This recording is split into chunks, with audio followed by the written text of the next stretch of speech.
Kumusta at maligayang pagdating sa podcast Quickie ng AI Affairs. Okay, ito ang mabilisang pagsilip natin sa dalawang posibleng kinabukasan ng computing. Neuromorphic at quantum.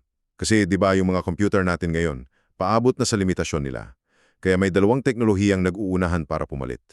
Ang isa, ginagaya yung utak natin. Yung isa naman, ginagamit yung medyo weird na batas ng quantum physics. So una, anong pinagkaiba nila sa disenyo? Well, isipin mo yung neuromorphic computing para kang gumagawa ng isang digital brain. Gumagamit to ng artificial neurons at kumikilos lang kapag may signal. Kaya naman sobrang tipid nito sa kuryente at ang bilis, perfect para sa mga AI. Sa kabilang banda, yung quantum computing, ito yung reality simulator. Dahil sa qubits nito na pwedeng mag-exist sa maraming estado ng sabay-sabay, kaya nitong isolve yung mga problemang imposible para sa atin ngayon. Pangalawa, paano naman kung magkamali sila?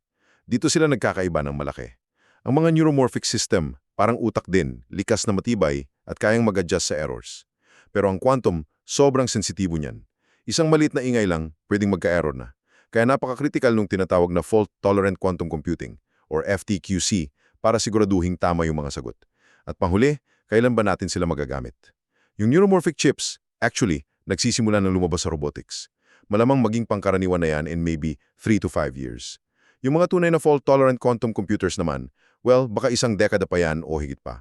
Though may mga target na, tulad ng IBM sa 2029.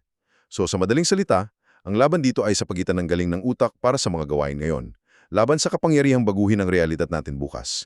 Maraming salamat sa pakikinig at hanggang sa susunod na Quickie ng AI Affairs.